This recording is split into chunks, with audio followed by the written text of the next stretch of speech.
Et bonjour, je vais commencer par une grande respiration avec vous.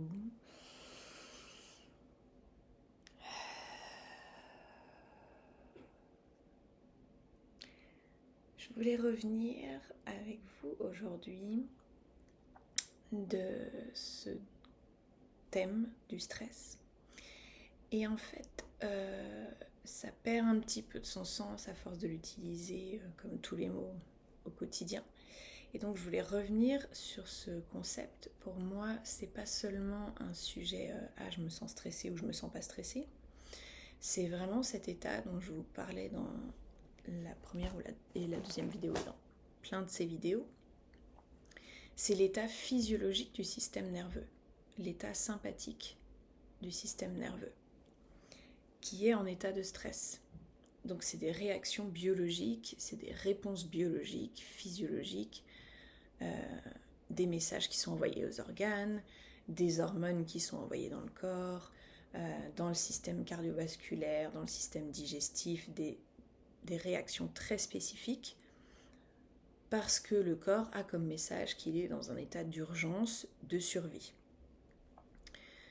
Cet état est très bien fait, absolument pas dangereux et toxique en soi. Ce qui épuise le corps et l'esprit, ce qui épuise tout court et peut vraiment avoir plein d'effets dominos, c'est ce qu'on appelle le syndrome d'adaptation générale et qui est si on est trop longtemps, trop fortement, trop à répétition dans cet état. Et donc je voulais revenir sur cette différence entre les deux. C'est pas juste je me sens stressée, c'est l'organisme est dans cet état-là, avec ses réponses biologiques là. Et la raison pour laquelle je voulais revenir là-dessus, c'est qu'il y a il y a deux majoritaires réactions à cet état-là. Il y a une réaction vraiment, une relation, pardon, je voulais dire, une relation vraiment un temps dramatique de dépendance à cet état de stress où vraiment on s'y identifie, on le nourrit plus ou moins consciemment, mais surtout inconsciemment quand même,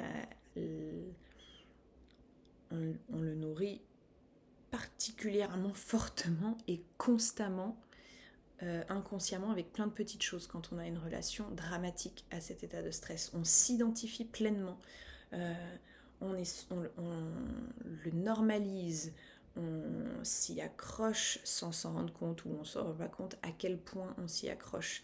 Et on nourrit ce cercle vicieux de stress. Et il y a de l'autre côté une relation de détachement, de refoulement, où vraiment on y résiste, plus ou moins consciemment, mais encore une fois, inconsciemment, on ne voit pas à quel point constamment et fortement on y résiste et on le refoule. Et donc ça crée vraiment un détachement, un détachement du présent, un détachement de soi, un détachement de ses sensations, de ses émotions. Et il y a une espèce de je m'en foutisme mental, une espèce d'apathie. Et donc on est dans un état souvent d'anesthésie assez fort. Donc on ne dirait pas je me sens stressée, mais ça n'empêche pas que le corps peut être soit dans cet état, le système nerveux soit dans cet état sympathique, soit dans un épuisement du fait du syndrome d'adaptation générale après avoir été trop longtemps. Et quand je dis longtemps, ça peut être à l'échelle d'une vie, ça peut être que toute notre enfance, suivant les conditions, on a été trop dans cet état-là, ou ça peut être des conditions spécifiques de la vie sur une période plus courte, mais quand même trop longue pour que le cercle de vitalité, le cycle de vitalité se nourrisse et soit en marche. Et dans les deux cas, quelle que soit la relation, le type de relation qu'on ait avec cet état de stress, dans les deux cas, ça inhibe vraiment les capacités de clarté d'esprit, d'ouverture du regard, de sang-froid, de présence. Dans les deux cas, ça inhibe vraiment la capacité d'être là, au centre de soi, dans son corps et dans le présent là maintenant. Et de pouvoir régler par exemple un problème après l'autre pour ce qu'il est. D'être engagé avec sa vie et le présent. Et ça me paraissait important de reclarifier ça, parce que quand j'expose, et je reviendrai dessus, les réactions physiologiques et biologiques de cet état du système nerveux sympathique, ça peut paraître, pour ceux qui ont une relation dramatique, hyper engagée, et où ils s'identifient au stress, ça peut paraître genre pourquoi tu me balances ça dans la figure, ça fait que empirer. Mais en fait c'est pour comprendre, et dans l'autre cas ça peut être je me sens pas concernée. Dans les deux cas le but c'est de revenir sur un simple fait, c'est ça qui se passe dans le corps, et de revenir à donc l'important c'est de revenir au présent. C'est pas de se rajouter de la pression, c'est de se dire ah ok, mon but, c'est vraiment de remonter en haut de la liste des priorités, de revenir dans le présent, dans la détente. C'est pas un luxe, je reviens là-dessus.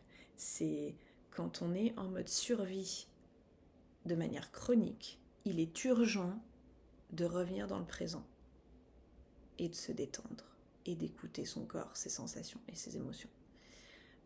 Et ça peut être certes très inconfortable, mais bien plus que ce qu'on peut se préparer en profondeur pour les jours à venir si on reste dans ce truc qu'on connaît de cycle de stress, qui est certes très validé aussi dans le monde dans lequel on vit, donc c'est vraiment... ça peut être très difficile à certains moments pour réaffirmer ça, ou au début pour l'affirmer. Mais ce qui est bien, c'est qu'une fois que ce choix est fait, parce qu'il n'y a que le choix à faire et à garder, en pratique, ça fait que du bien. Voilà ce que je voulais partager aujourd'hui. Eh bien, je vous souhaite une belle journée et à la prochaine fois.